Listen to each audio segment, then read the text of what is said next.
"30-year-old Nadia is typical of what's feared to be a growing number of women in Gaza. She received a death threat for not wearing a veil and now lives in hiding. This tiny strip of land sandwiched between the Mediterranean Sea and the Israeli desert is slipping towards economic and social meltdown.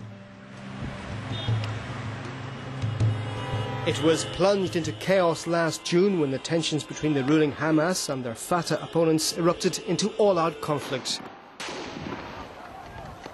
The Islamist movement drove Fatah out and took control of Gaza. Two rival governments now claim authority over the territory, but only Hamas wields real power. And the resulting isolation has had dire consequences on everyday life. For Abu Ali, time has stood still. He was one of 3,000 Palestinians in Fatah's security force in Gaza during the fighting. In just 2 hours, his unit lost the battle against the militiamen of Hamas. Now he too lives in hiding, fearing for his life. In the height of the combat, mistakes were made.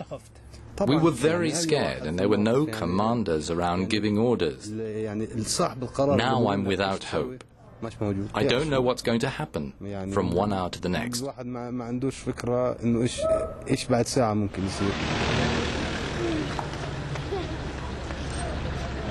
The fighting has left its mark everywhere. Children play war games in the street. Many turn to their faith, but others see no solution. Like thousands of others, Nazir can no longer work in Israel. He has 7 children to support.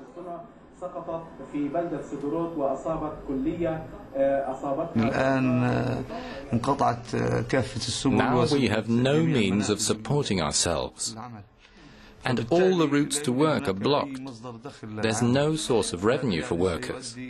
Families are at risk of falling apart. His words are echoed across Gaza. People queue desperately at the cash distributors.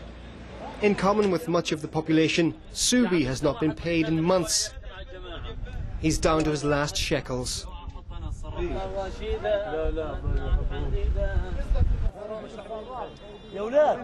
The cost of living is high and is likely to rise. Every day, public employees like Serssaoui come here to check their bank accounts to see if they've been paid. I'm suffering in the present situation. No one can accept this. We don't know who to go to, which of the governments. If our pay comes, we can live and life will restart. But with the embargo, unemployment, the blockade, hunger and poverty, we're still waiting.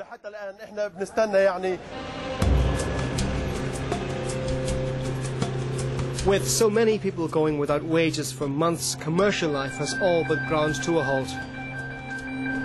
Shopkeeper Mohamed El-Kheir is suffering too. He is as anxious as anyone for salaries to be paid. All over Gaza, businesses are sinking or have already gone to the wall. The closed shop door is an all too common sight. Mohamed's premises lies in this troubled district. He says he would sell up if he could find a buyer. The situation couldn't be worse. We're living through recession and social decline. If things stay as they are, we're all going to sell up.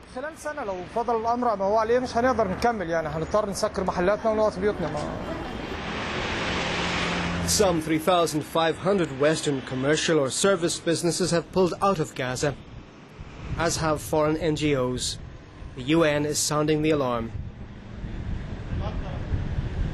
We have the last remnants of an economy here, which is on the point of absolute collapse. Very many of the businesses have been forced to close, and the others are warning us that they will close imminently unless they can trade. It's a disaster here now anyway at the moment, if you have to live in these conditions. And it's not even so much about surviving the present situation, but the future looks worse economically. Health services have also been hit hard, with hospitals running low on vital supplies. Doctors are rationing prescriptions. This boy can only get half the treatment he needs for his kidney problems.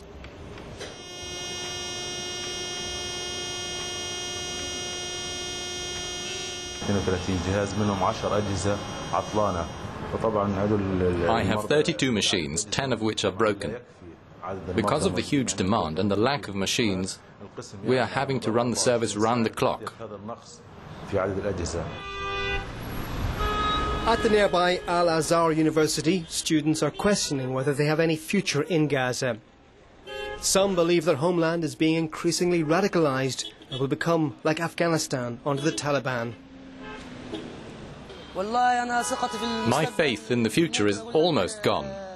You could say it's non-existent. My head has had enough.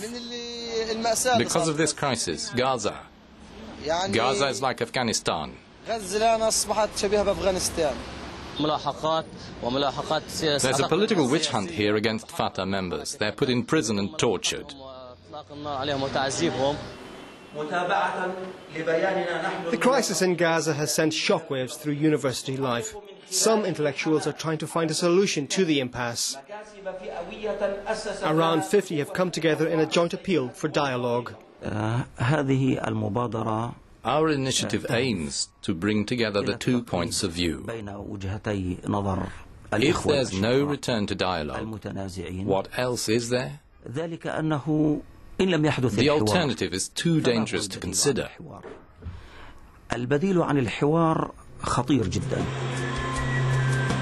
This political vacuum is fertile ground for extremism, and that poses a threat to women. Nadia is among around 100 said to have received death threats for not wearing the veil. She's changed her lifestyle but has been living in fear since.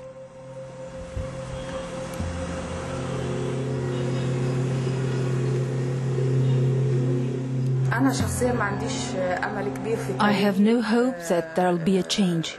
Not in the medium term, not in the long term. I think things are going to get worse and worse. Things will have to become so bad that a catastrophe will force a change. Many in Gaza have already come to the conclusion that their only hope is to flee the territory. For the moment, the prospect of reconciliation between the political factions appears as remote as ever.